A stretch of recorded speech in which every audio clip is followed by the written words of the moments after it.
I guess I'm live. There's usually like a little like promo piece there. I guess I messed that up. It is on the list to do this weekend. Welcome, perfect peeps, to Code with Coding Cat. My faithful host, Brittany Postma, is on vacation, so I'm having to do this one all alone. So if if anyone wants to join me out on the Learn, Build, Teach Discord, LBT, feel free. I put the StreamYard link out there. Just join backstage and happy to jump on with you. In the past couple rounds, what we've been doing is building out SvelteKit. I'm just going to hit up AJC Web Dev here a minute.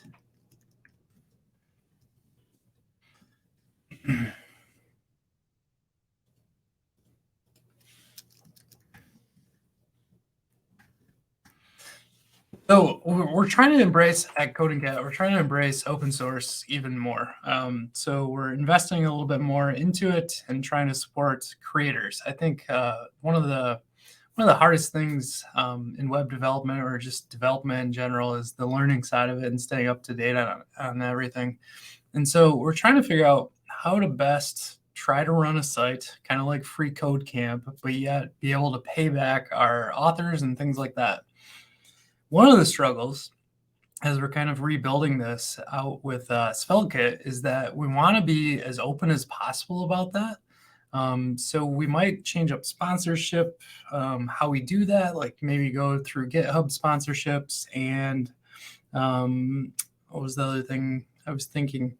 Instead of doing like Stripe memberships where you actually have to pay to join directly on our site, we would just take that away and see if we can just allow it completely free, like Free Code Camp, but then like work on that sponsorship piece even more. So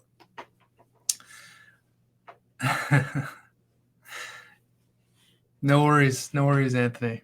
We can talk offline for sure. I thought it was a hot deal. That's why I picked it up, but we can definitely talk about creating more content for sure. Okay, so what I want to do with all of that said is kind of do some research live on air and show you how I would mentally go about researching some of this stuff. And then probably build an API using, I think, GitHub issues at this point. I'm still trying to wrap my head around how we would actually lay out the content for courses and actually have sections and lessons and all of that stuff still in there. So we're going to take a look together. I'm going to build it live, and I'll show you the site that we've currently been working on, even though it's not that far into it.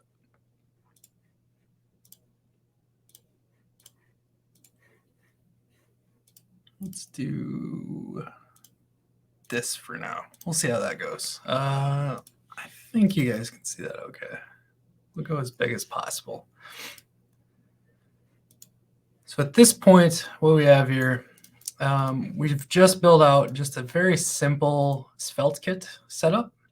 And Brittany loves Svelte, and she's a huge member in the Svelte community. So definitely check that out. She's got all kinds of stuff out on Svelte Sirens. Yeah. So that's why we're kind of going down the Svelte route. I love kind of learning this new framework for me. It's been really interesting, especially as I fight through some of the React things last night on trying to create our backend a little more fully. So we have that out, and we are actually serving that right now. So let me grab that, maybe. As you can tell, it's Friday. Hope everyone's having a good time. Yes, thank you. It is. Is it a language? I keep thinking it's a framework. That's interesting. That's a really good point. I guess it compiles out of the way. So yeah, what do you call it? Okay, Svelte language. Thank you. Thank you for the correction. Okay, so as we're out here looking at this, let's take a look at the site. So this is all it is currently. It brings up the index, and then on that index, it also hits our Notion backend for our development backend. So we're actually getting all of the different podcasts out here. We did build this giant page apparently. This is supposed to be our card section as well. So once we hit a page, it's actually looking up the cover. This all works fine for like the stream and things like that. And I think we could easily put this in Markdown and put it into the setup. But if we go look at our CodingCat site, it's a little more complicated than that. So on a CodingCat site, we do have simple items like that with tutorials and podcasts and the blog. Those are very straightforward when we get into them. The more difficult item is on the Svelte is, I'm just going to put that up. That's great. Thank you. Thank you for the correction. It's a language because it has a compiler. SvelteKit is a framework. Okay, good. So I might have said the wrong word, but SvelteKit is the framework. Okay. And just, this was the comment before that. Svelte is a language. Perfect. Anthony is always on top of it. And thank you for watching. I really appreciate it live on a Friday. So once we dive into this, there is this courses piece though. Courses get a little more complex because there's certain things that we like to share in a course. So for instance, let's say we have this intro to Svelte and we want to do our Svelte setup every single time. So like we might want an intro and then a setup. We need to be able to capture that through multiple different courses. So that's why we have courses separated from lessons. So let me show you kind of what I've been working on for our current Next.js site and show you what that looks like. Let's see. Mark Huggins keeps telling me that he's in a meeting till 11. It's after 11. You should jump on. Let's see. Okay, so with all of that said, let me show you the Notion backend and how this kind of lines up to our front end. So currently we have this all in Notion, and the way that this breaks down, which is really cool. And so like with Anthony possibly doing some more like videos for us and coursework and things like that. Maybe not coursework. I'm probably putting words in your mouth. A video for something that we're working on. What I would do with Anthony is I would come into our courses and I would look at, for instance, I'm working on our JavaScript for a 10-year-old right now.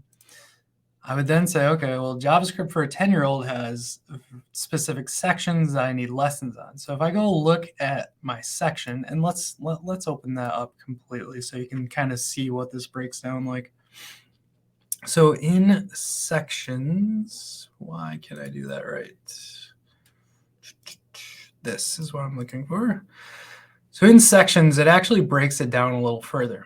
So when I was kind of giving that example, if we wanted to reuse JavaScript for a 10-year-old and like we have types and you want to use this lesson about types in any other JavaScript tutorial or anytime you want to talk about strings, you can just use this specific lesson within a different section on a different course. So it's very reusable, which is awesome. Let's see here. So as we kind of build that out and we're kind of thinking about, okay, how would we transition all of these sections into GitHub issues? We still kind of need to correlate those together. So my thought right now is we'll dive into the GitHub API and kind of check out what the difference is and set one up and see if we can just jump into the API and start pulling different data in and just check it out from there. So what we are going to do now is break off our current branch.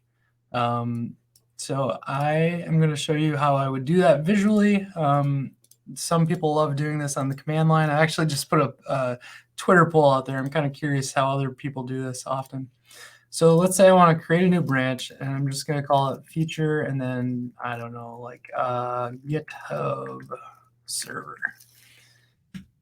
So now we're working on a separate branch than our main branch, so we can do some other things. Like we could completely pull out this service called Notion Server and instead implement our GitHub server.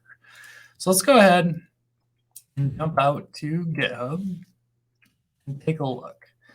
So I know GitHub's API has a couple of cool things in it where if I do a repo, So let's call this CCD svelte kit test. How about we do backend?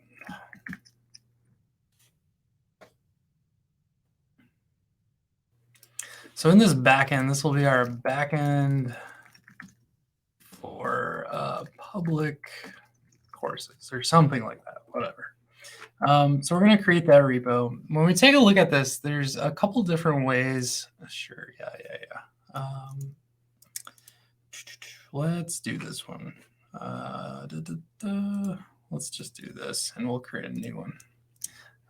So what we're going to do, let me open up Terminal. This is why I use iTerm for my stuff and Terminal on here, because you'll notice the text is ginormous now. Okay, so I'm going to go into my web folder, and I'm going to clone this down. Nope, I'm not going to do that.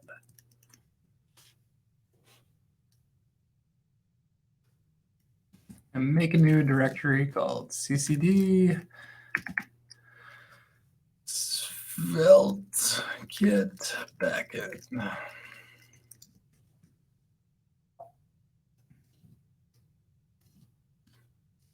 Okay, now let's do that. So we basically created two files. One is the Git file, and the other is the README. So let's go ahead and open that up in code as well. So code on the command line will just open up VS Code in a new window for us. The only thing out here right now is going to be the README. If you like using the command line, there is GitHub CLI itself, so you can do GitHub, I believe it's repo view and then W for web, and it'll open that up. So fun little tips on the GitHub repo. I do it. That's sweet. Yeah. Both with Git and the GitHub CLI. Nice. I always forget commands. And so honestly, the visual piece for me is also a big one. Yeah, that's the same. The diffs and stuff like that is kind of key for me as well. So when I'm out here, let's say I have our full repo open like this. The cool part is this kind of view. So I can see like all the different branches and like what's going on in our main repo like this, which is why I really like it. So if you haven't used this is Mishko, who created Angular, created this little plugin extension, I should say. You can just put little emojis in, and then of course once you're done, you can always do a squash so you can get rid of those. But anyways, complete tangent. So when we're in here, we now have a repo that we can work out of with the Svelte Kit backend. So I've seen people do like all their courses and a lot of their docs and things like that in Markdown out here in files, but that's a little more challenging when we have to do things like set up that whole complicated connection between lessons and things like that. So what I was kind of thinking of, and maybe this won't work, but either checking out issues or the wiki even to try to put this together. So I'm really interested in diving into the APIs for those and taking a look at it. So let's go ahead and create a couple things and see what these look like when we're doing this. So we would call this like course 1.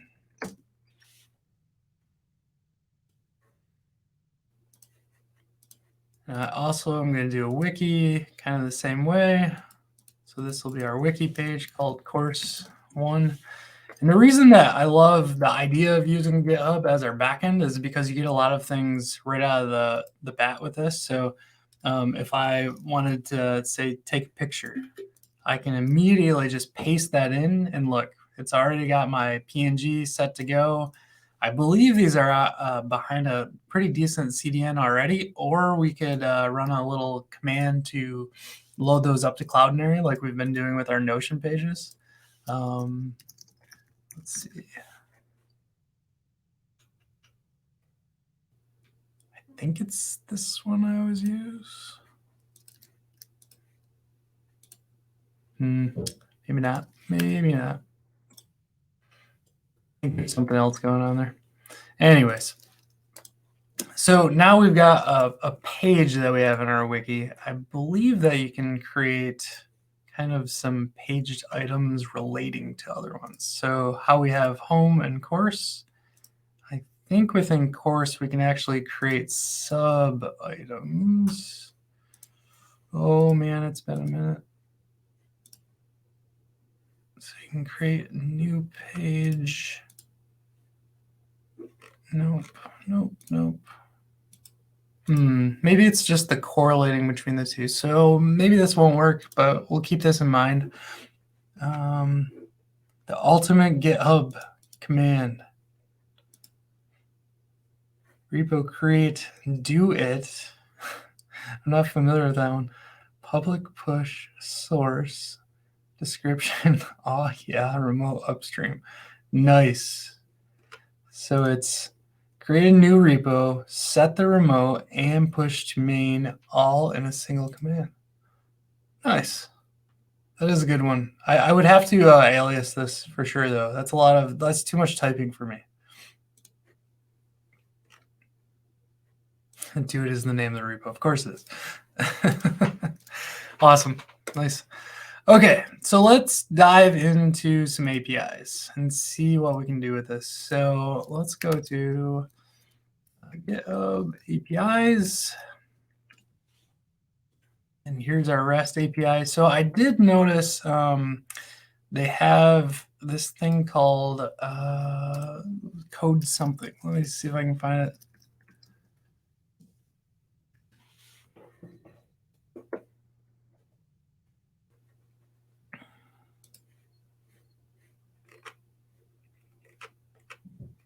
OctoKit. That's what it's called. All right, so OctoKit, we're going to check out this AutoKit.js and see what we can come up with here. So I'm going to go ahead and install that into our current front end for SvelteKit, for our SvelteKit repo. So I think it's just AutoKit.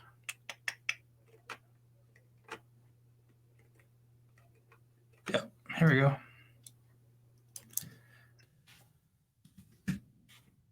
We're going to do npm install AutoKit so we can start to use that. I'm also going to create a new file in our services folder called github.server.ts so we can access all of the server-side items. Let me go check and see. I know there's a couple people out in Discord curious about joining. I know Mark is, maybe. We'll see. Okay.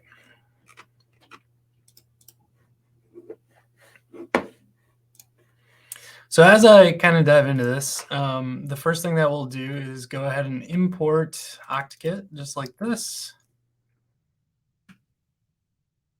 Let's see what else we have. Node 10 and below, node 12 plus, sweet. Dino, I really probably need to get on this whole Dino train. If everyone saw the new fresh framework that came out, framework hopefully is the right term. So basically you're running Dino at the edge and then doing SSR at the edge, which it's kind of intriguing to me. So I'll definitely have to check that out sometime. I'll put it on the back burner for the task list. Sounds like AppWrite might be interested in checking that out. So you could host AppWrite and then connect to it on the Dino side through our Node.js SDK. So very interesting. Oh, sweet. You talked with Luca. That's awesome. Very cool. You should pass them my way for the podcast. We always have to like share these people around, right? So for the OctoKit API, let's check out how we do this. So we're going to need a personal access token.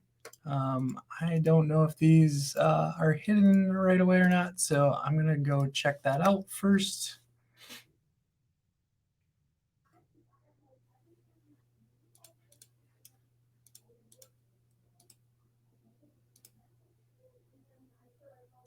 I do not know. Is it Ishan Anand?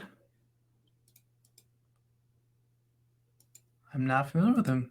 That's really cool. You know what? I am going to follow him right now.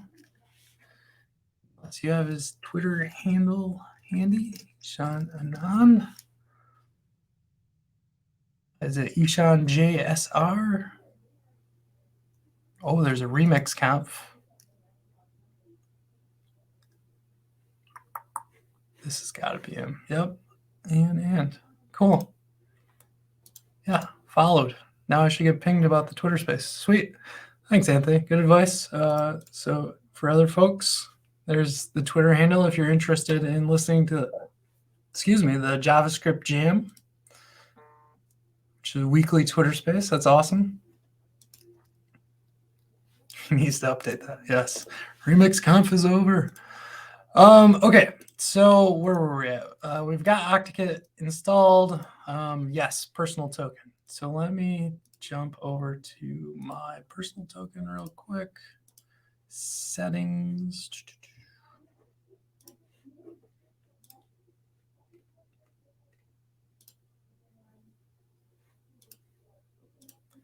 This is not something I do all the time. Passwords, SSH. It's gotta be getting close here.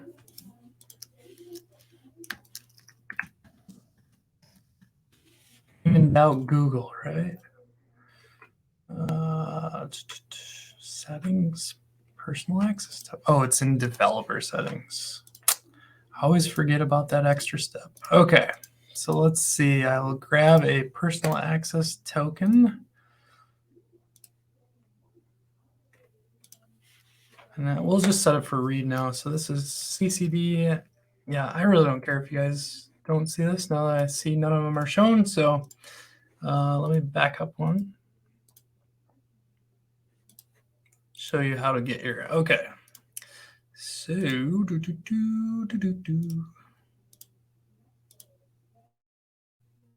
let's go back there. If you can't see this, let me know. Try to make it a little bigger. Okay, so what we're doing now is finding a token so that we can tap into GitHub's APIs. So we'll go into the personal access tokens. Apparently, I have Stepson. Stepson's still in here. Somebody might know that one. Let's see here. So we're going to generate a new token, and we'll call this CCD spelt kit backend. I don't know how long we're going to work on that, so we'll just no expire. Maybe there's a really long time. No, we're just going to do that because I don't know how long we're going to need this for. So we're going to select scopes. Definitely need a repo, but probably just read only. Let's see here. I don't even know if we need that. Let's see, right? Definitely don't need admin, I don't think. Right. Read discussion. Read discussion might be interesting. We might be able to use discussions on this for threaded stuff. Read project. I don't know if that matters. Full control of private repositories. No. I think it's just this.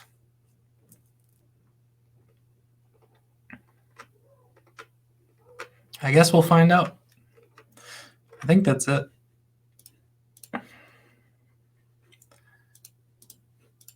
Okay, I hope we don't use this in the future because now you've all seen it. Dun, dun, dun. All right, so we have that new token. Let's go ahead and check this out. So we're going to do new AutoCat auth personal token. I don't want to type that, so we'll put that in, this.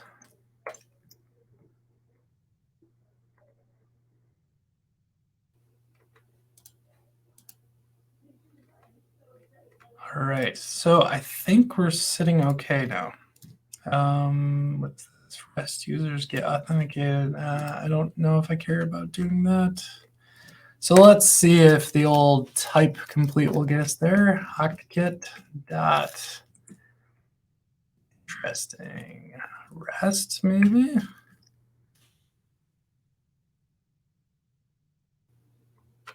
issues. So here's issues.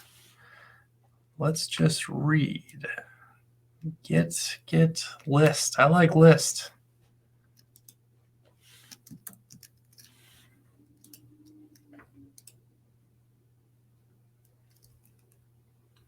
Filter. Probably don't need a filter. Let's just see if this will work just as is. I like this. All right, so we're going to do get issues. So we're going to create a function called get issues.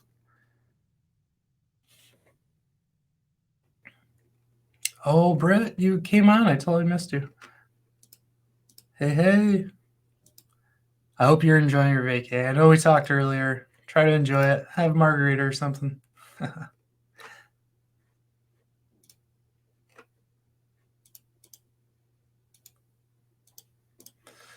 Okay, so we've got get issues. That's going to be a function with our fun little arrow.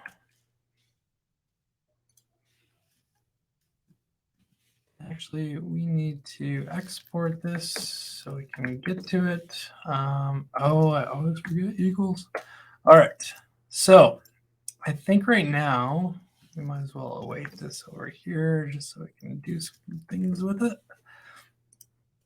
Let's do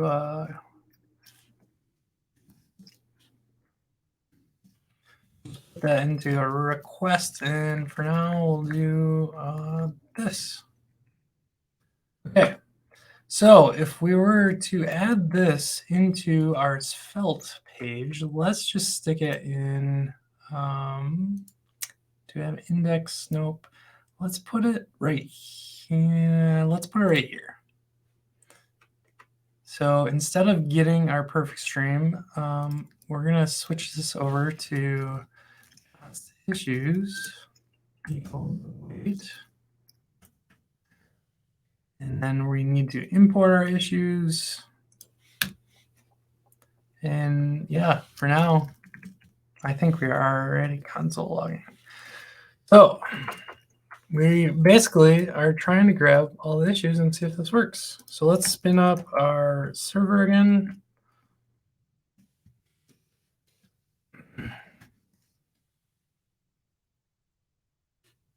Way over here.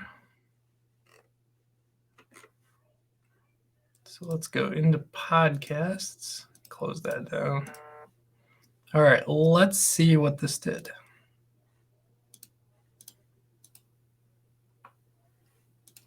That is a different console log. Okay, so we have too many console logs to keep track of here. Let me find where this other one is.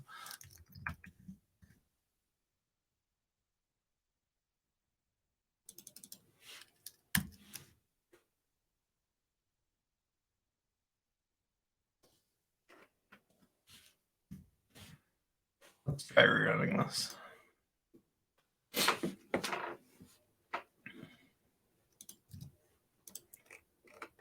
So theoretically, that should have called. Did I not put that at the right spot? So we're in podcasts index, or did I put it in the slug? Whoops, I meant to put that in the other spot.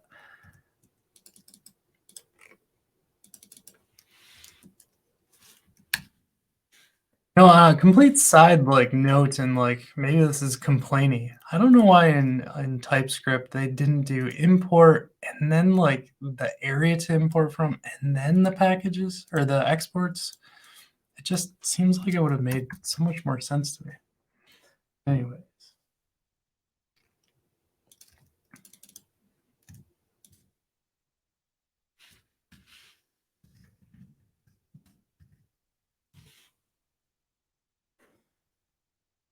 So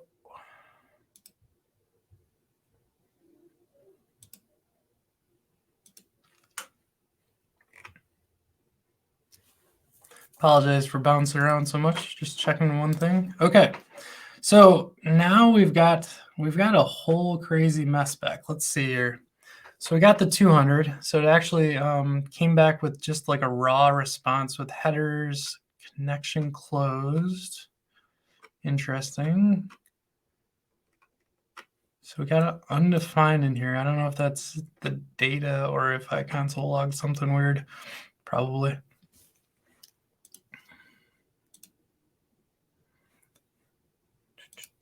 Yeah, that's this that we were messing with last week. Clean that up. Clean that up.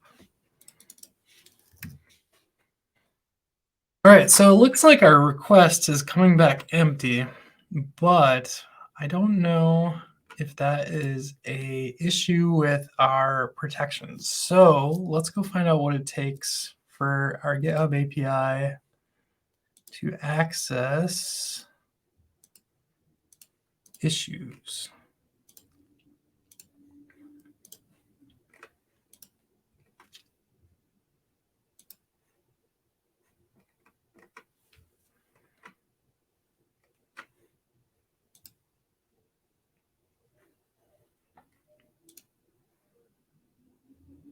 Interesting.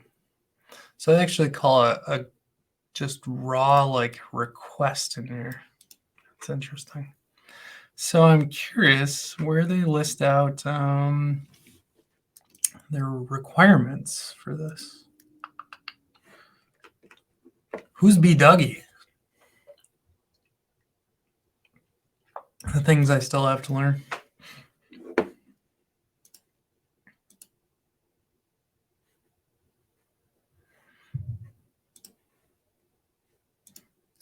Interesting. Okay. So this is still using a request. I'm surprised they're not using the REST side of this like this. Maybe that's a newer thing. So I'm curious if we just do that instead, what will happen? Not phone. Okay. So even though we gave it access, we still need to tell it where to go to. So we need to go to CodingCat.dev. And then the repo is spelled.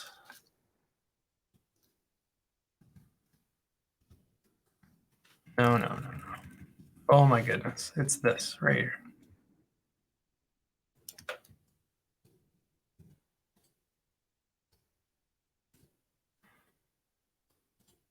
Owner and repo. So owner and repo is asking for owner and repo. That's kind of interesting. Let's take a look at that.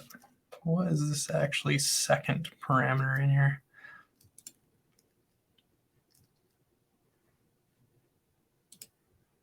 Boy, that is ugly.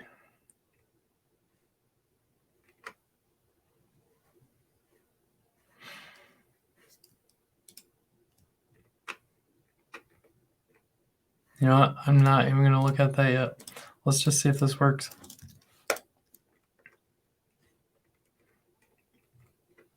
So this appears to have brought back some data, which is exciting. So here is our first issue number. Cool. So now that we have it listed, this would be very similar to how we have our current podcast lists. So let's get rid of that console log for now. Go to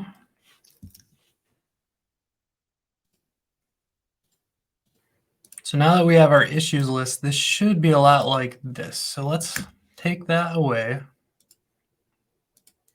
And I was in here.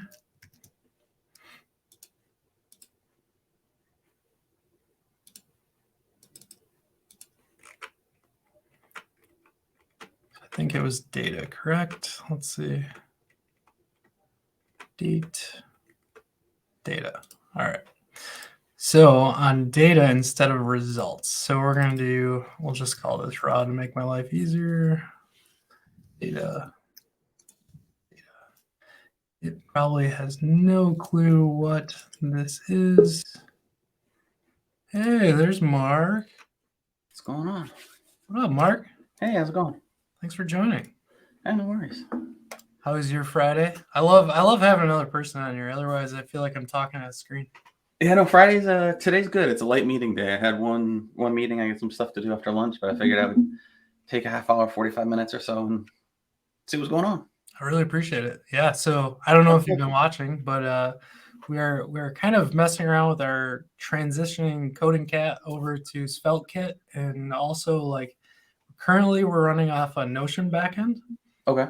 We've been trying to like talk about like how to open source our whole platform more. And so the thought being that maybe we'll use GitHub instead of Notion to like put everything out there. And I know like traditionally that might be through like markdown files and stuff like that. Yeah. I thought it'd be kind of interesting to try out like using issues for certain things instead. And Issues or discussions? so I was going down issues, but discussions is definitely on the plate. So let's take a look at that too. So I'll bring that up as well. I've not played with the GitHub API as much, but So I have to like turn that on, right? It's community feature or something. yeah, I think so. I think it's in. Where is it? I always forget where this is. Put you over here for right now. Books, environments. I don't remember. It's under features on the repo. Under features on the repo. Oh, so yes, settings, and then under features. Am I just completely blind? Let me see if I can Oh, find it. geez. Yes, I am. It's just down here. Okay. Okay. Let's get down here. Discussions. Sweet. Let's set up discussions. Right, because these feel more wiki-like than an issue kind of would. Yeah, I actually like brought up the wiki thing too, and I'm like, man, can you only create like one page, or can you do like embedded pages? What's that look like? So this is kind of cool. Yeah, I think it's like one page. So let's see if we, yeah, sure. Let's put an announcement out there. Woohoo! Gotta love that. I don't know why. Whoever created that, we should probably sponsor and send some money back. Okay, so we have a discussion. So what do you think like setting up a course would look like if we just do like a new category called course? Yeah, I mean, it feels like it would be Open-ended discussion. Or would it be an announcement? Like if you're announcing a new course? Maybe, but I'm thinking like the course content itself could come out of here, right? Oh, and not just the announcement about it? Yeah. Yeah. I don't know. Let's try open-ended for now and see what that does. So if I go into course discussion and I add a new one, course 1.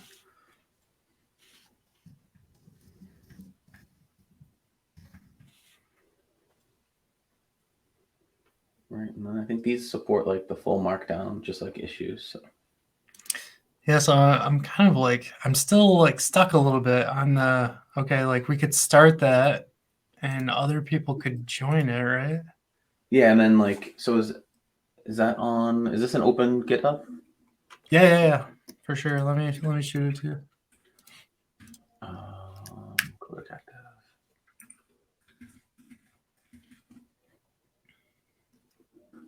Repos is CCD. Okay, there it is. So if we go to discussions, course 1, I can say super excited for this one. Excuse me.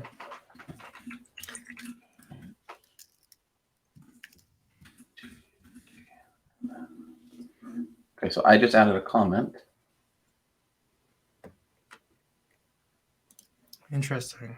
So how would we go about writing? So I guess realistically, like we could have a course, and That then has all the comment could be a lesson within that course.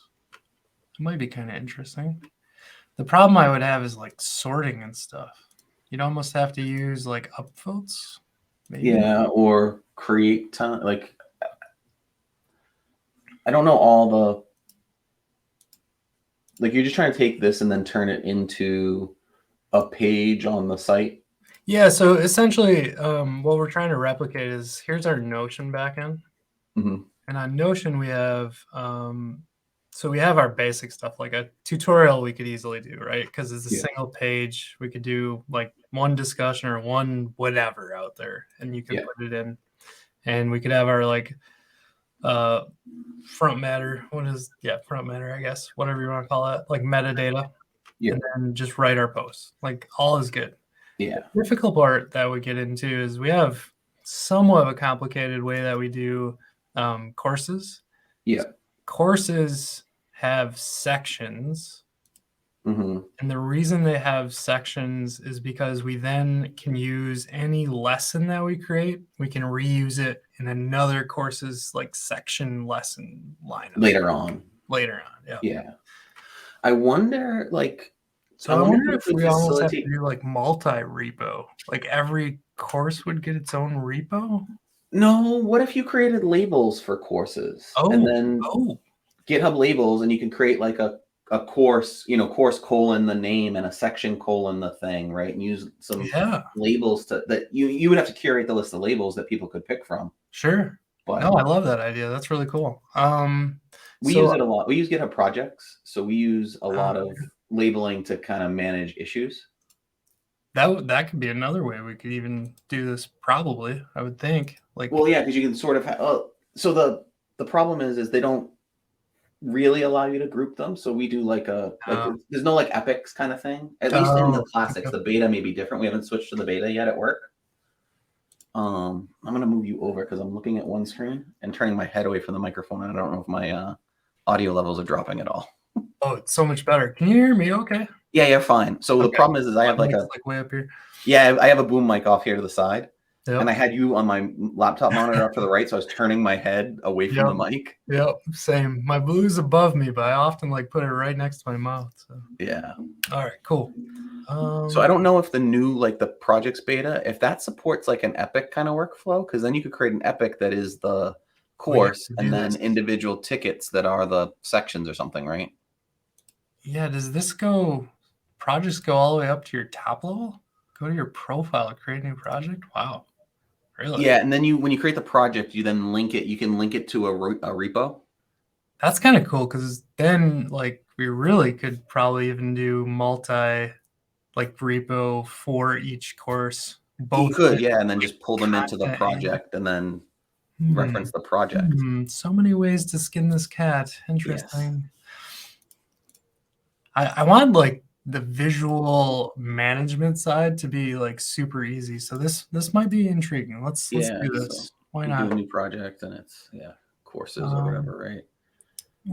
I don't know. We'll just do a table for now. See how this goes. So this is just going to be that. Yeah, and I think you have to link it to a repo to then start creating issues. Okay, cool. Maybe at least on the old one, you kind of had to link it. Let's try that. And I can add any column I want. Sweet. Yeah, I don't know.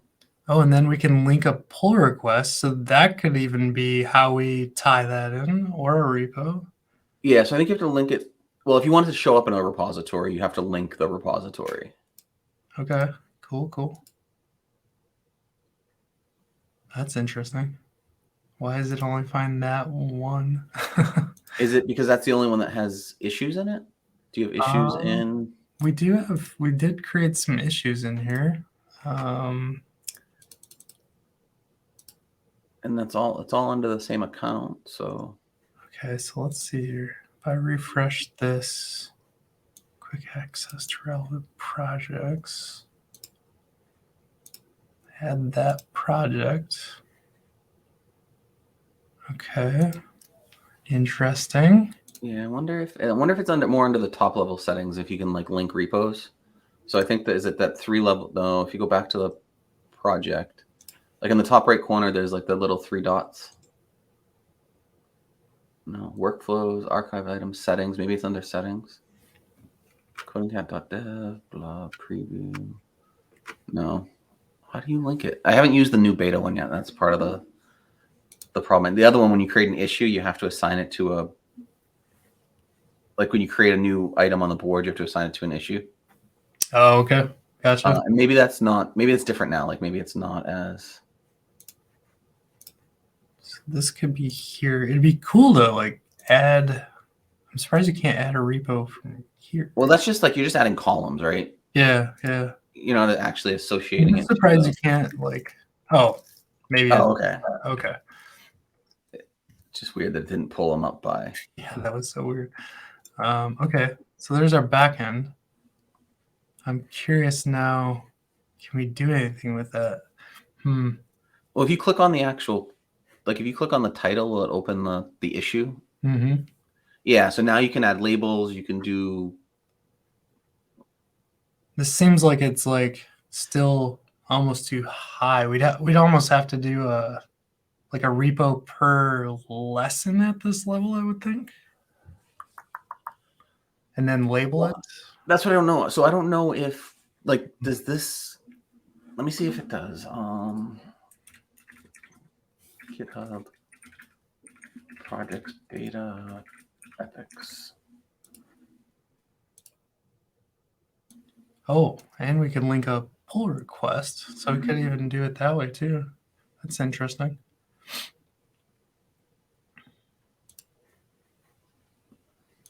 So I'm thinking this would be all about course.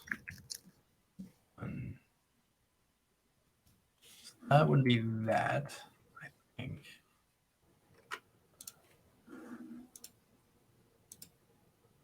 And then we have it hooked to a repo.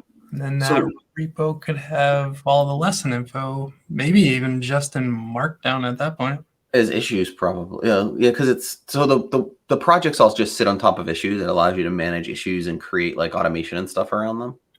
Yeah, it's kind of cool because like let's say someone wanted to come write for us, we could assign the like issue to that person and they could manage it from there on out, maybe. Yeah, I think then that would just be like the body of the issue would be the course, right? Or the lesson. Yeah, and then we can like, where do we create labels? Let's see. No. Settings, maybe. Oh, there's statuses that we can add. What other fields are there? There's got to be a way. Are labels top level? They might be. I think labels are on the individual project. Like I think you can add probably a label to the like a labels column, right, into that table. Yeah, they have some like pre-can. That's weird. It keeps losing my. Like, oh, it's not saving the. Yeah, that's so weird. So they have these pre-canned ones like this. Yeah, but then if you go in, I think if you click, is it the 3 dots, or you can maybe just create a new one if you start typing. Oh, yeah, that could be. So I don't know. We'll do section. No. Oh, no. No. Is it at the project level? Like if you go to the repo.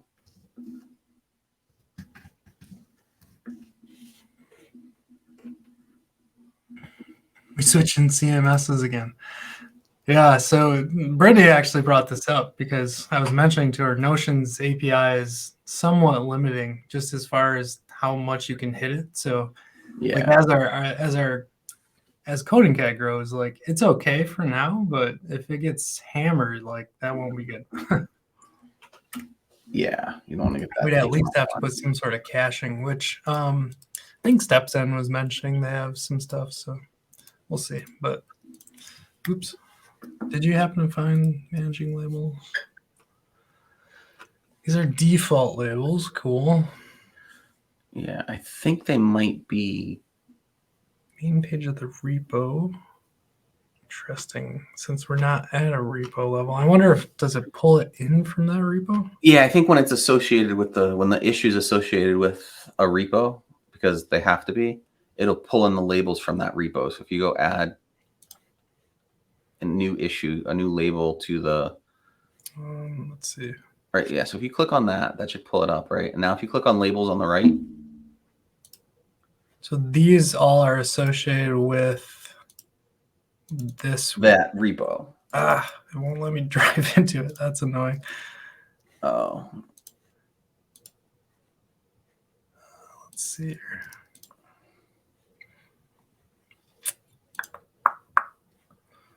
Okay, so let's see here. If we go into settings, not tags. Close that darn window. Okay, there we go.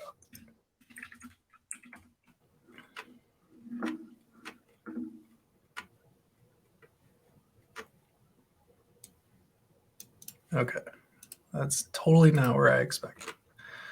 So if I go to issues, There's the little labels. Oh, weird. Okay, so it actually put the project details under this. Interesting. It's in there twice? Yeah, so if I go up to, let me go here from project, do that. Let's refresh this once. Interesting. So I added a issue because we were kind of headed down that path.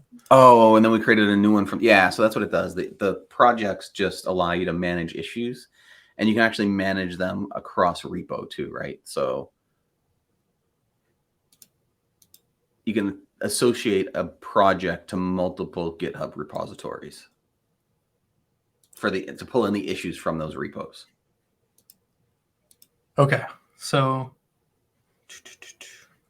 you could do a repo per course if you wanted, and then manage those all in the project, and then use the project's API to pull those into the site. I'm trying to think through if we wanted to reuse a lesson though, across multiple courses. Yeah, then they would all need to be in one repo because you couldn't share the issue across. Could we somehow break it up where a pull request is a lesson? No, that wouldn't work. No. Yeah, interesting. Yeah, I don't know if projects is because projects doesn't have the epics, which is kind of what I was thinking. If they added that support, it would be nice because then you could group them, right? You would have your course labeled as sort of a, I mean, you can still do it with labels.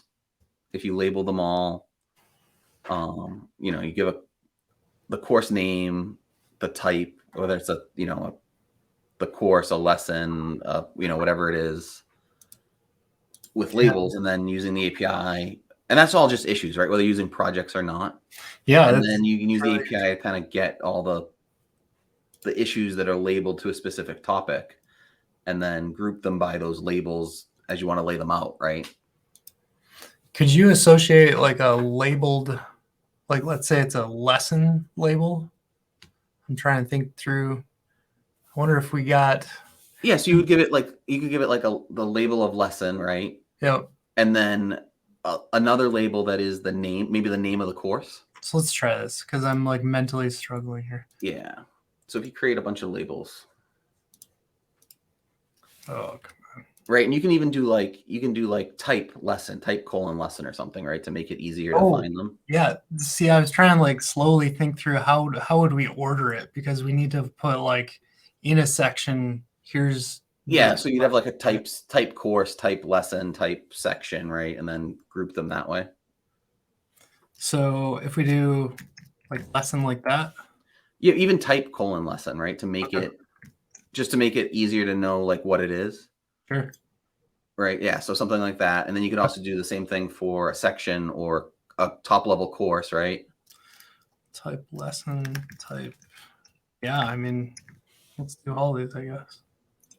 Right. And then I don't know how you might, like, if you want to do. I don't know how, oops, section.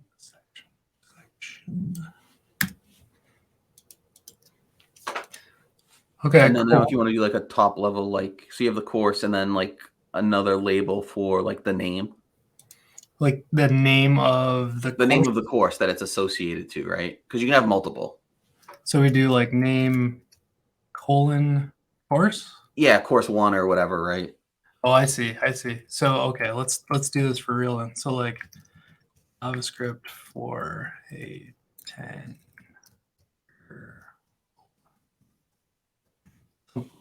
Yeah. So then you would basically, as you create the issues, you would stick the name on it and then the type on it. Okay. Right. So it would have both labels because they can have multiple. So let's delete this one for a second. Close. So this would get me labels of course and the name of the course. Exactly. Now using the API, you can filter based on those labels to pull in the things you want, right? Yeah, that's really cool. I wonder about sorting. Like, would I we don't do know if there's a. I mean, you can maybe like put. section and then a number, like section :1, or like the name of the section :1? Yeah, you could to get the ordering there. Like something like let's see. So Or I'd almost want to do like the section itself. So maybe I don't know if it makes sense to also do. oh, would it be like course name and not name? And Yeah, then maybe. Yeah, would that's the what I'm sections trying. have headings? Yes, they do. Yep. So maybe we would switch this, we're thinking, and then do. I don't know if it would be. Would you Well, do no, because you'd section? want to be able to pull back like all the course names, right? So wouldn't you like you make this one like course name : Oh yeah, and then yeah, the you're right. value? Yep. Let me cancel that. Okay. Right. So instead of name, it would be like course name, right? Yep. But actually, would we even need this type then? Yeah, because you'd want to be able to associate that course name. Mm-hmm. You still want to be able to associate to the section so that when you pull back the thing, right? Right, a section would have more Oh, labels than a course per se, right? yep. Like Okay. as you kind of walk your way down the tree. Yep. So now we do. Oh my gosh. So would It'd be this like get really section, long, yeah, like that, and then whatever. section?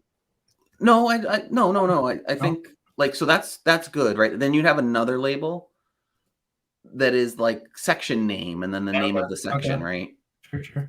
And that would go into all of the sections for this, right?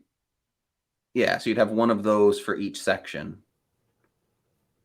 And then maybe you don't need the types if you're gonna do the naming like this. Yeah, that's what I was kind of wondering if I can search by like that name right there. Yeah, if there's a pattern where it's like, you know, the entity, like the top level entity, whether it's a course, a section, a lesson, right? Like, yeah, lesson name. I don't even know, like variables. Let's say something. Yeah. But is there a limit on labels? Because I feel like we would have a shit ton of labels. Well, doing it this way, it would definitely be a shit ton of labels. I don't know if there's a limit on the number of labels in a project.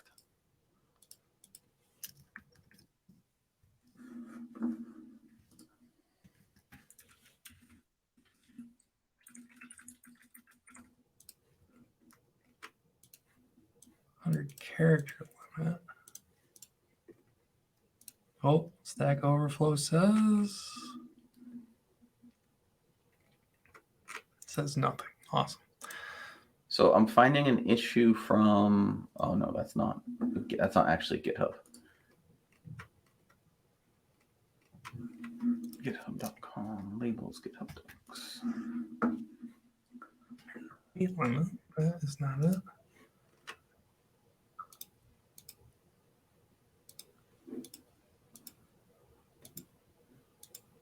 Oh, we lost Anthony. See Anthony. I'm terrible at watching the comments. Brittany's on vacation and still all over it. Thanks, Britt. I mean, the other thing you could use too is maybe the courses are milestones, and then you put the issues under the milestone, and then you label them that way. Well, that's really interesting as well. I always forget that they have milestones because we don't use them. Yeah, that's true. Right, so you make a course the milestone, and then all the issues for that go under that, right? To sort of pull them in.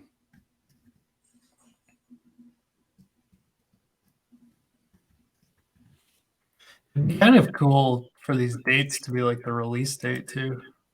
So like if it releases on that day. Oh yeah. Which is kind of what we'd want for our like everything. Everything needs to have a date where we can actually pick up. Yeah, so you don't want to show it before that date, right? Yeah, As exactly. you're iterating on it. That makes a lot of sense. So So I then thought when you create an issue, remove you this, can, right? yeah, I think you could remove that one. Right, and probably even the type.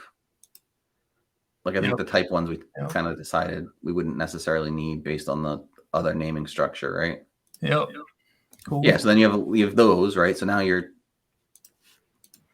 I wonder if we would need anything like, nah, maybe that's okay. So, okay, let's go to our. And now if you take that and you stick it in the, yeah, if you go into that one issue. So this becomes just our course, and we put. No, this would become like a thing. Yeah, this is either a section or a lesson, right? The course is the milestone now. Well, we would need a like course page as well. So we'd need like that milestone for the page. Does that make sense? So the milestone has a description that you can give it. Oh, I did not know that. I did Yeah, know so when that you go back to I always see them has on the a full slide. yeah, if you scroll just a little bit further, there's like a full description there. Oops, shoot. Do and I think it supports. I think you have to edit the milestone in the top right. you created a new one? Oh. Right. I don't know if that supports like the full markdown or not. So that would be. Yeah, this would be my big thing. Can it? No, can't do photos. Can you use? I still think you could use an issue for this though, right? Yeah, you could. Yeah, you could make the issue as the course description or something, right? And then you just label it, like you stick it in that milestone. So it would be a label that's like, maybe it's like course details or something, right? Sure. Yeah. As another label. What would we do? Yeah, man, these labels are like interesting. It's like it's kind of open for everything because you can start laying them out like that. Yeah, exactly. And then you can just, when you're filtering, when you're going to call in the API, you just need to make sure that you're pulling back the right entity types based on the labels.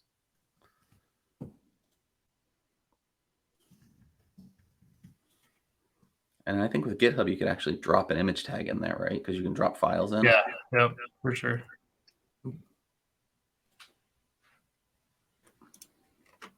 So let's see here.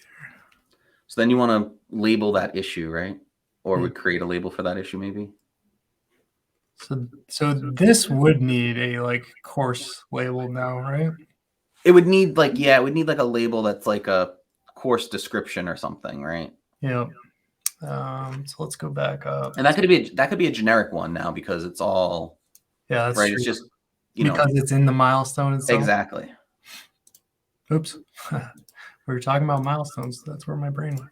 Yeah. So the only thing that this might make tricky is sharing lessons between courses, right? Because I don't know if you can associate something to multiple milestones. I know you can like reference though, like this issue references another, so maybe there's a connection there. Yeah, maybe.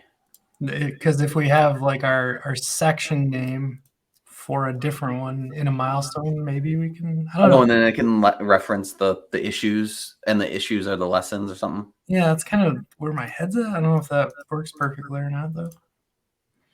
So so we have our top level. I'm just gonna delete this one because we don't need it anymore. Yeah.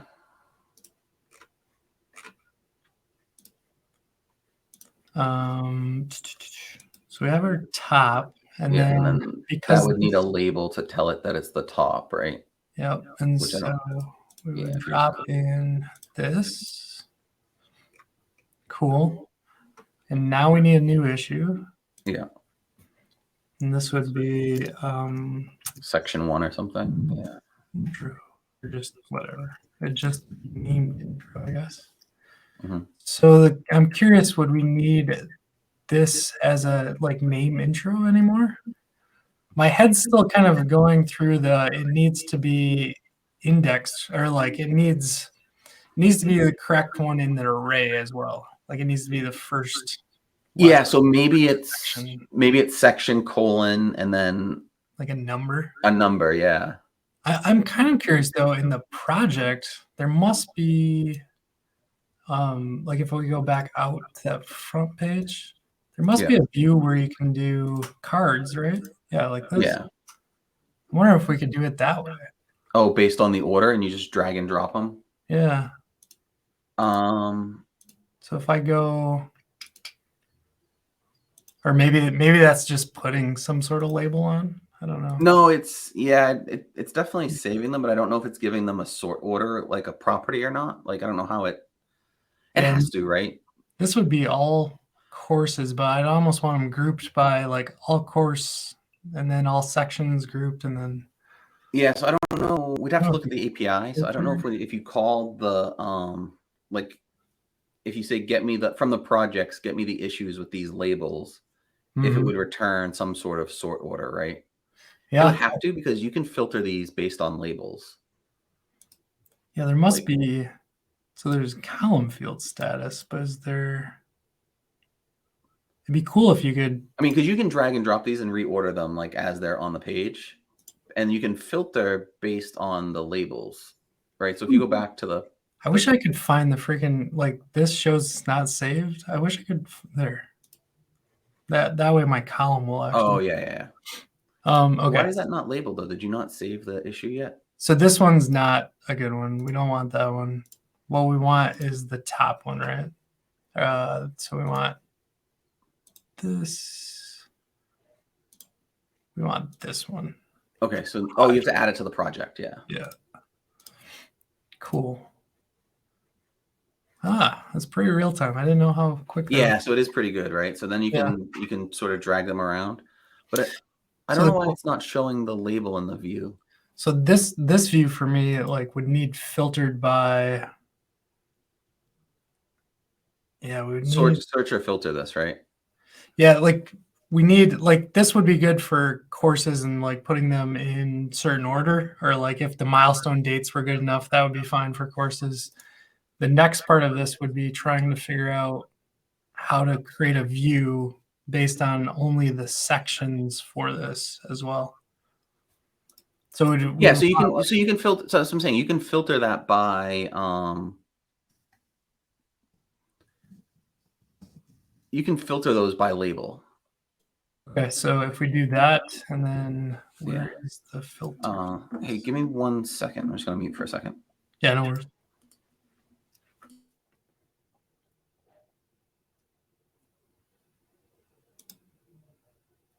There's that.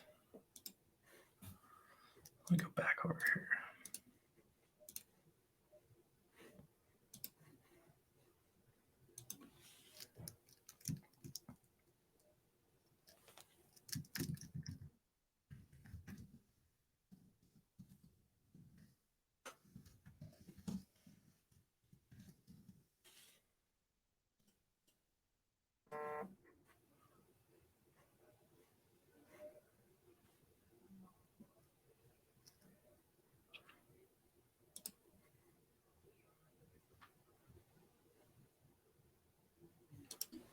Sorry, my daughter wanted to make sure the pool filter was running before she jumped in to go swimming.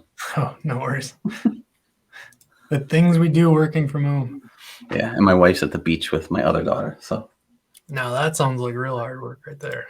Yeah. So I'm curious if like to do could become sections. Oh, and then you think like if you do that, then you don't necessarily need the labels, right?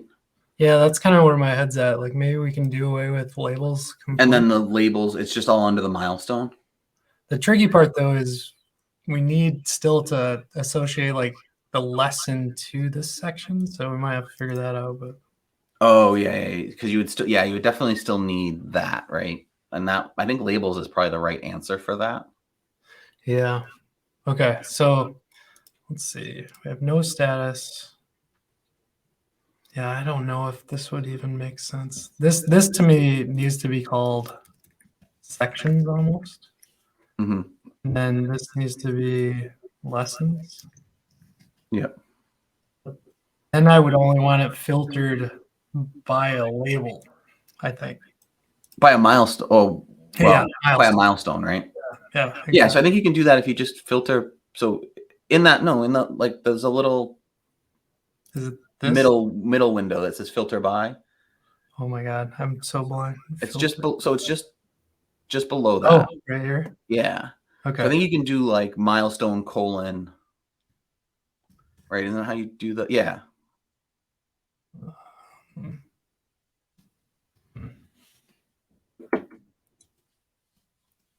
Keyword. Yeah, it's got to be something like that. So if you do label colon, I think it's label colon.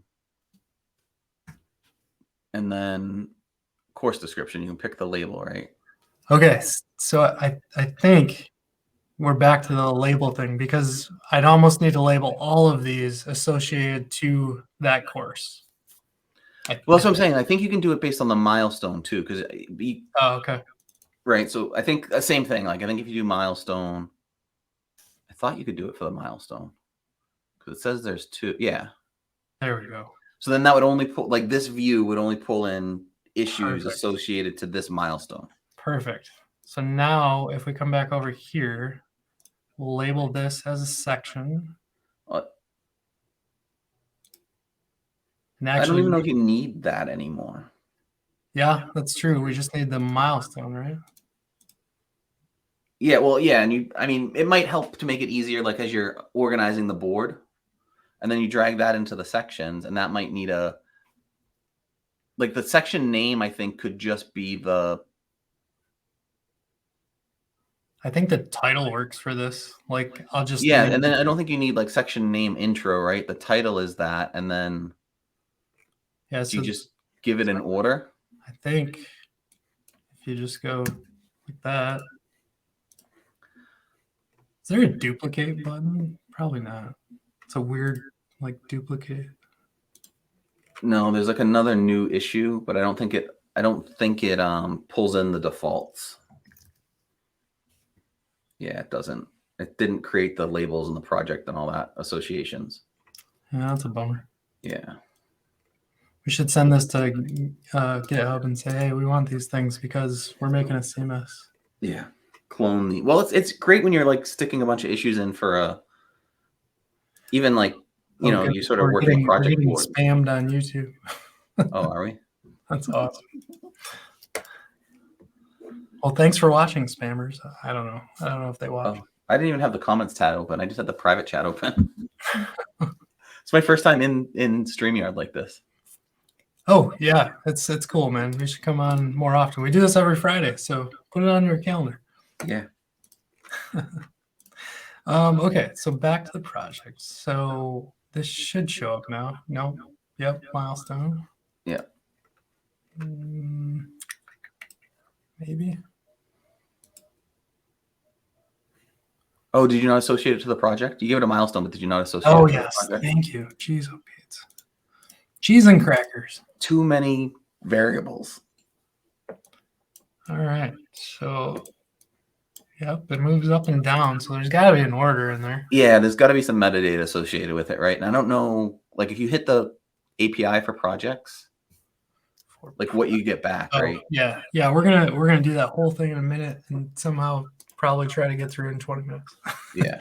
And then maybe add a lesson too, or a couple lessons. Yeah, like I'm still like trying to figure out the association here, but we'll get there. So I think you can put the lesson, like the lesson. So I think you still need a section name, right? Like I think having those as labels, or even a section ID, right? That didn't go well. What the? Wow. Even maybe a section ID, right? Yeah, that's why I'm like, I wonder. Because then you can associate the lesson, like you give the section an ID, and then you give the lesson the same label, so that you can then group them into that section, right? Yeah, so maybe it's JavaScript for a 10-year-old, and then a section, and then you should be good.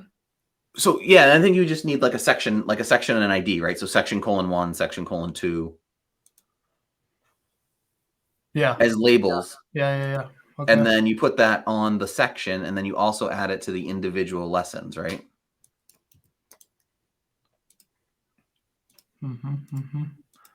Yeah. So really, it's just that right there.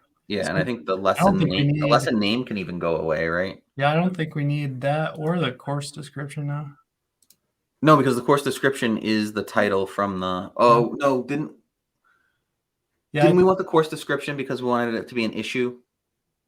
Well, I think okay. We'll leave it for now, just in case I mess something up here. So yeah, section 1, and then we could just have a bunch of those. Yeah, section 2, section 2, blah, blah, 10 blah. or something, right? Yep. And then that should be good enough to associate these lessons. So lesson. That's cool that opens, but I can't. Oh, I can do this. Okay. Yeah, you can add the labels and stuff here. You just can't create a new label from here. So if we wanted that as part of section 1, it'd be cool to like have a name, but that's good enough. Yeah. Like this instead of section 1 would be intro or something like that. Yeah, exactly. So I can add an item directly. That's awesome. So lesson 2.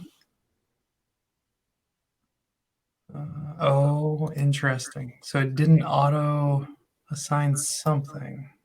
It didn't assign it to the project, I don't think. That's why it's a draft.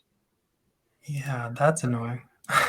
So I can't, like, where you were doing that was just off screen for me. It's like behind our Oh, faces. sorry. Yeah, so I clicked add item right here Yeah. at the bottom of lessons.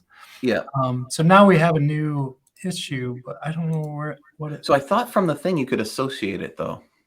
Oops, lesson 2 is not. No, because it's not in here yet, right? Like it's not associated to the repo yet. So I'd have to go like to this top level. Or yeah, just remove the filter, right? Because you're filtering Yeah, to the milestone yeah. and it's not there yet. So From there though, if you click oops, on that, I think you can. I don't know that you can do milestones on these though. No, but once you associate it to the project, you can though, because the milestone is on the project. Okay, let me see if there's another. Is there project? Oh, there is a milestone. I think it's already associated to the project. It's not. It's not though. I think that's why it's still like a draft and it's not green yet. Yeah, convert to issued because it's not an issue at first. That's why. Yeah. Okay. So when you first create these, it creates just like a project list item. There you go. Okay. But it's not associated to the That's it's not an issue associated to a repo yet.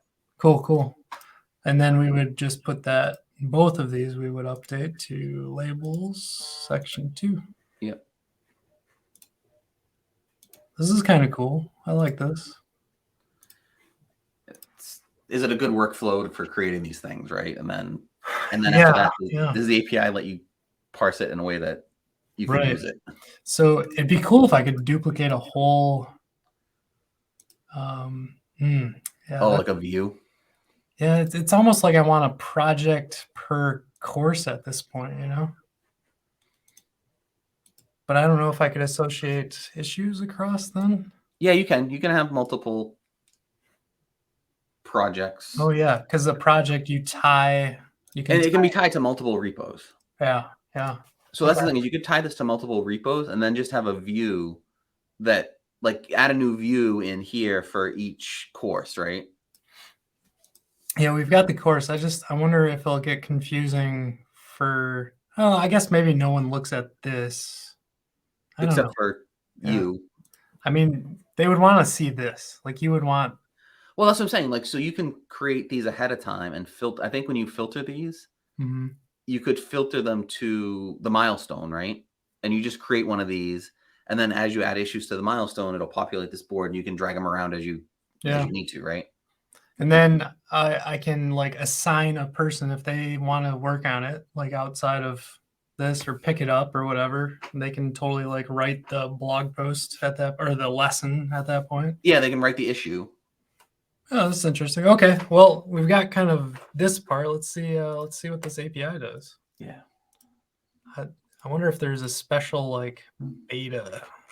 Oops, not this. Oh yeah. GitHub REST API projects. Yeah, there is a projects beta API. Oh, with the GraphQL API. Oh, getting fancy. Yeah, using the API to manage projects. That's the one. I wonder if that's part of OctaKit or not yet. Oh. Using the API to manage products.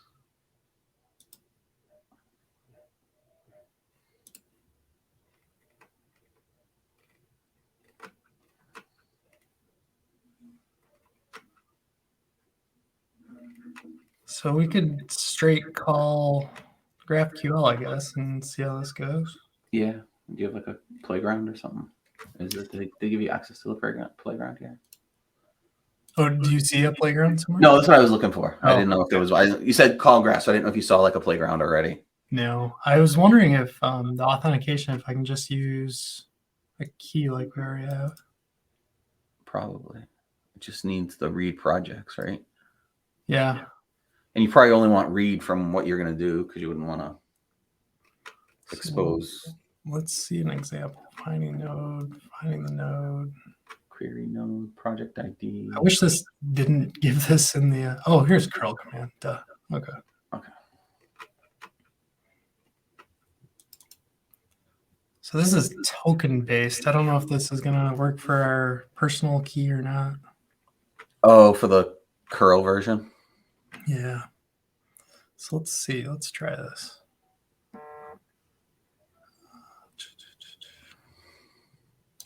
All right. You know what? I'm going to take that into Postman and see how far we can get here. Yeah, I've been using Insomnia lately. Oh, yeah. Isn't that a paid thing? Or no? No, not yet. At least not what I'm using it for. Is that by Telerik? Or Telerik, or however you say it? It might be. I started using it because it has some really nice like Git Kong. integration. Kong. Maybe I'm still on the free trial and I'll get pinged to start paying for it soon. But yeah, it does say start for free. Yeah. One user, like. Yeah, interesting. I'm not sharing it with anybody. It's just me for now. But it does Git integration, so you can like have all your queries and stuff and like sync them to a Git repo. Oh, wow. That's really cool, man. The spammers, they are intense. Oh, wow. Hopefully the YouTube filter is catching most of those. Yeah. Let's see here. Okay. So let's Notion API, CodingCat. Let's do this and try something. New collection.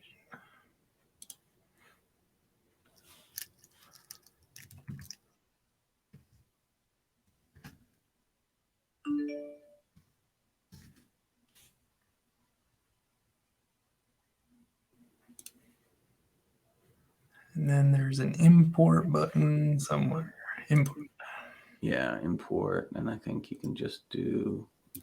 Oh. No, I think you can do raw. There Yeah, and just put the curl command in there. That was the one part that tripped me up with Insomnia, is they don't have that. You just take your whole curl thing and put it in the URL, like the request, and it parses it and turns it into the right thing. But I'm like, where the hell's the import curl? Like, why isn't this working? Oh, that's really annoying. They don't have variables. GraphQL. Like, oh, they don't. Should go. Oh, I see what you're saying. Yeah, it didn't. Should be something more like that. It doesn't like the opening of the object. Does it not like the quotes?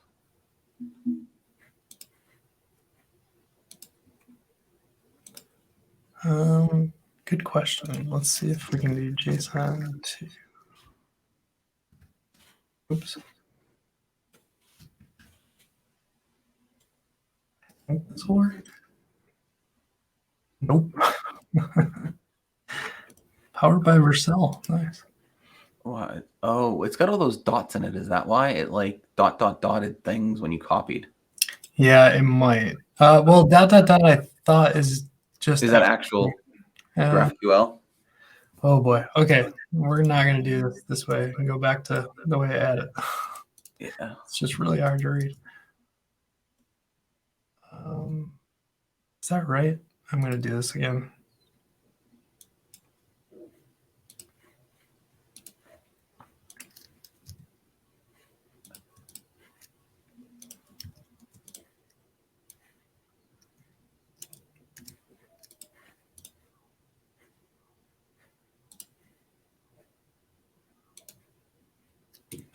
every time.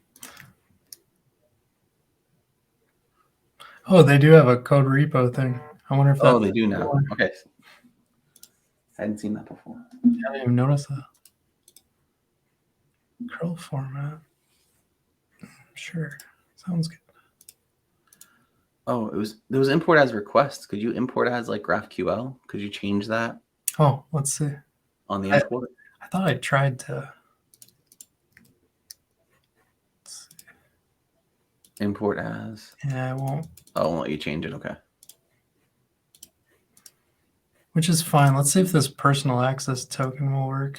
Where do we put that thing? So here's the GitHub.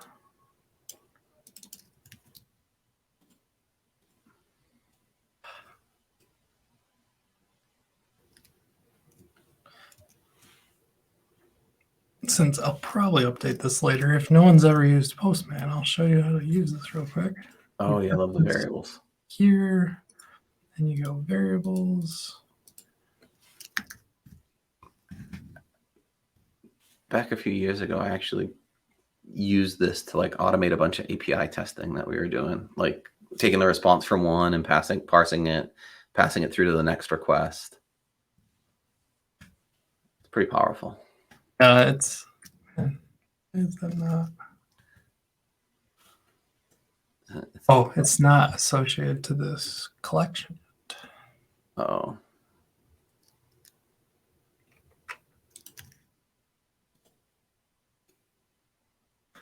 There we go.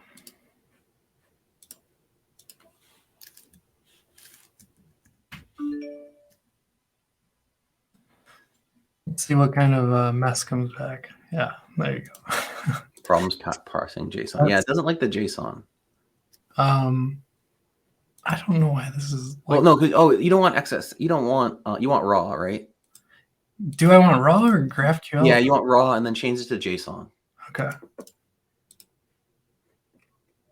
Okay, that's cool. At least it made it through. Yeah, project ID. You need your ID, right? Yep. So, is it just the name or? No, I think it actually gets an ID. Like if you go to your projects, I think. Let's see here. Oh, maybe it does. Maybe it is just the name. Settings, maybe. Name. Okay, maybe it is. Well, and then does your token have read access on projects? We can go check. Well, no, it must, because you would have gotten like probably like an authorization thing different than I couldn't find. Yeah, I don't know if it even knows like what project it's going after yet, though. No, but like in general, like could it access projects at all, right? Like. Yeah, that's true. It probably would air it out. So try the name. Yeah, let's throw that in and see how this goes. Oops, I keep thinking I have Postman open somewhere. Not just in the browser, yeah. Maybe. Do we need this? Oh yeah. Escaping the quotes, yeah. The global ID of CodingCat. Yeah, I wonder if we can do a list on projects. About. Oh, this is just general about. Okay. Finding the node ID of an organization project. Perfect.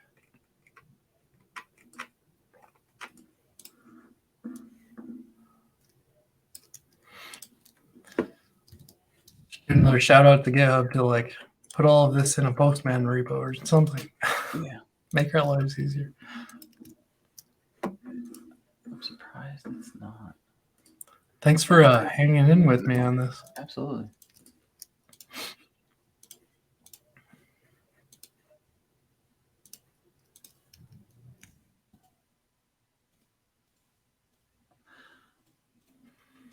Let's see. Organization. Do I know my org's number? Is it just CodingCatDev? Bad credentials. You didn't add in the headers, did you add the token? Thank you. Oh, it's not in It's got there. to associate to the collection, right?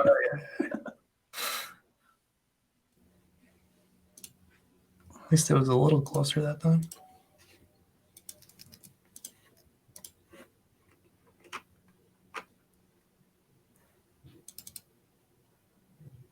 Number expected type int.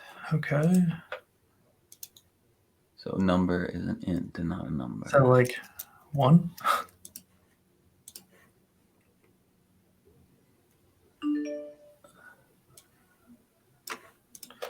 Organization line.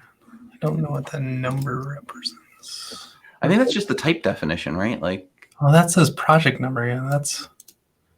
Oh, replace, for example, octodog replace number with project number. To find the project number, look at the project URL.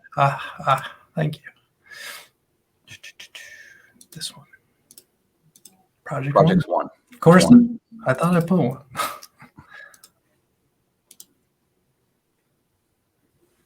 I wonder if this needs more read writes. Well, but if you go back to the other one now, because now we have the project, right? Like, yeah, go back to, they put the number, put just 1 in there instead of CodingCat.dev, right? Oh yes, thank you. Like that just becomes 1. I wonder if that's still a string like that.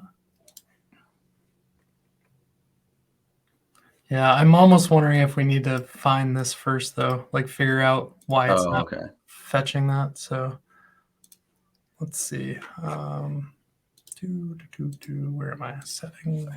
We don't use graph stuff at work. I haven't played with GraphQL a whole lot. Yeah, I used to, and now I'm like so out of touch with it. I barely can write it anymore. Oh, and congratulations on the new gig, by the way. Thank you. I really appreciate that. Yeah. Hopefully that was it's fun. You wanted to move and weren't like forced to kind of situation. Yeah, for the most part, definitely.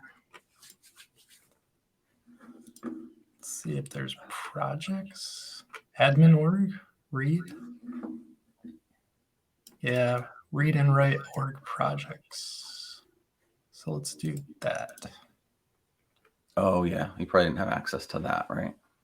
That's why I'm hoping. Because you had access to read project, but not read. Yeah. Let's try that. It's nice that you don't have to generate a new key when you change the permissions. Yeah, that was great. Still nothing. CodingCatDev. That is my org, right? I mean. Yeah. Okay, I'm gonna do this crazy. We'll see how it goes.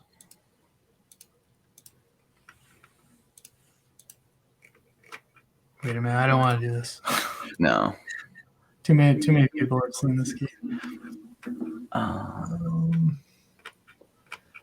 Filtering projects. Public keys. Hooks.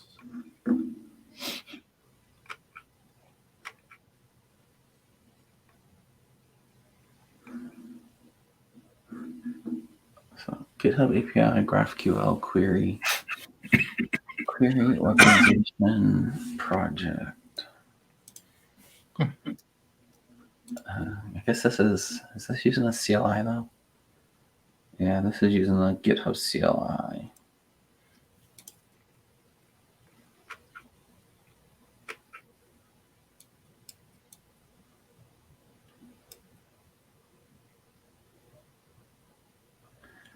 I found examples, but they're not like the curl commands. They're all like the GitHub API.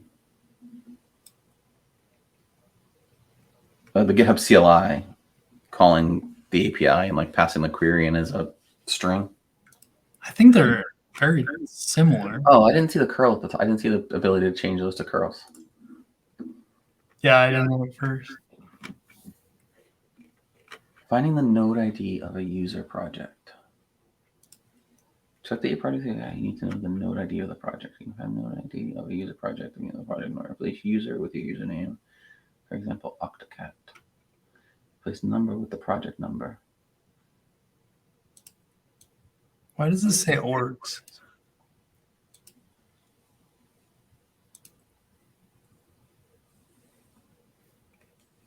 Is my org different? No.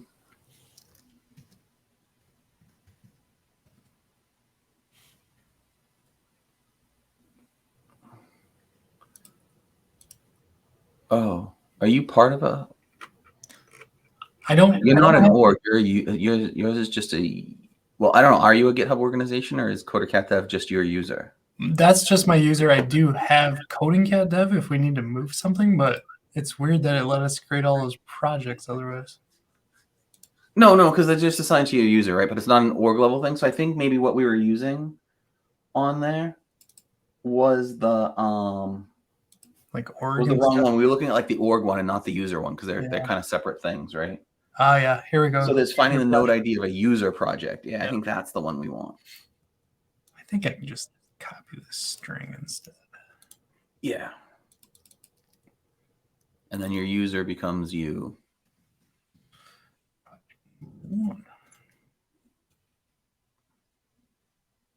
No, leave that as number because I think that's just the type, right? Isn't that? I think we need to. Yeah. So if you. This is the input. That's the number. Okay. Oh, it's these on the outside. I didn't see those. Oh, the quotes on the outside. Yeah. All right. So now we got the project, and that's the ID. You set projects to public. It seems like this is. Oh, that's interesting. Probably manage access, I'm guessing. Oops.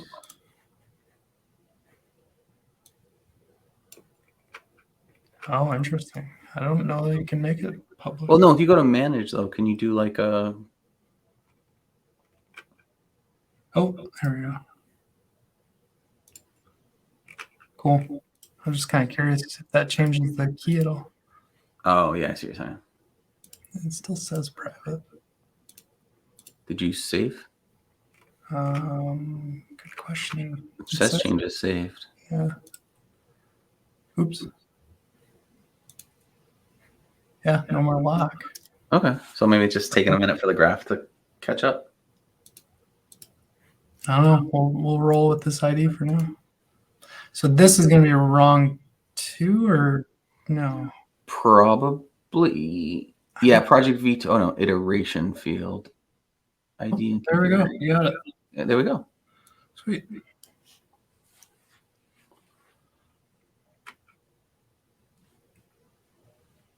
Labels. Yeah, it's got the title of it, and then it's got everything else. So. And are they ordered in the right way? Like when you do that? Like, you know how you add the, like in the sections or the thing we had? I think we have to go a level deeper now. Like. Oh, like we didn't request enough metadata from the API? Yeah, so I think if we do, let's see here, select field ID name options. So if we just do ... no. How do you do all in GraphQL? Is it just empty?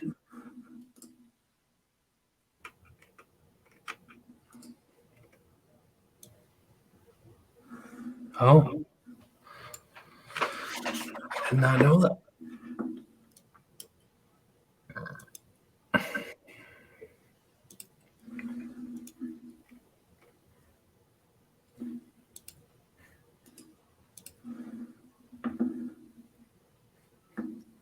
That's really weird, I guess.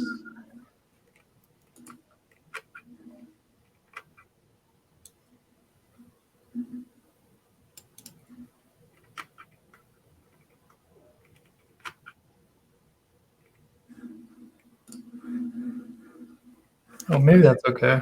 So we've got all the fields now, like the field IDs. Yeah.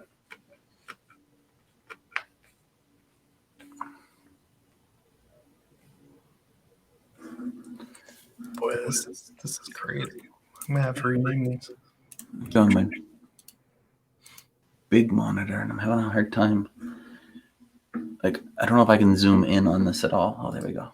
There we go. Now I can see you better. Okay, I was gonna say I can make it bigger too. No, it was me. Like I have you on my big widescreen monitor, but I couldn't get the screen to go full screen, so I was trying to like zoom in and like do it, and then I found the full screen button.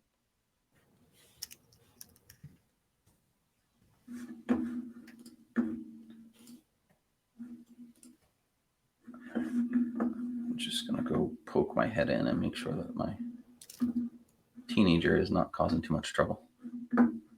Be right back. Cool.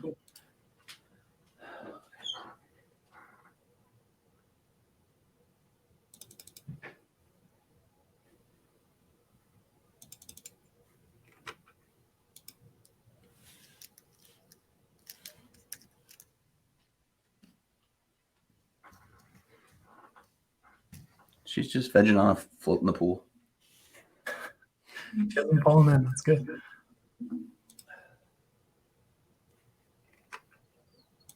Well, I think I might have to do a part 2 for this because I gotta get back to my first week at work. Yeah, my boss just texted me. He's like, "Hey, if you want to bang out early today and like enjoy the long weekend," so Nice. Got That's lots awesome. of projects to get done around the house, so I may go do some of that stuff. Cool. Oh, this was fun. Yeah, I really appreciate you swinging in, and you definitely helped me out because there's things I wouldn't have thought about or looked at, and it's great to have a second eye on it. So I think next week we'll continue exploring the GraphQL side. I'll do some experiments this weekend, see how far I can get, but it'd be kind of fun to have this instead of Notion because the APIs on GitHub are pretty sweet. So, yeah, and they're strong. You're not going to hit the limits on GitHub. Right. Exactly. Cool. Well, thanks, Mark. Really no problem. Have a good day. I should have went like this. Oh, yeah. Have a good one. See ya. Later.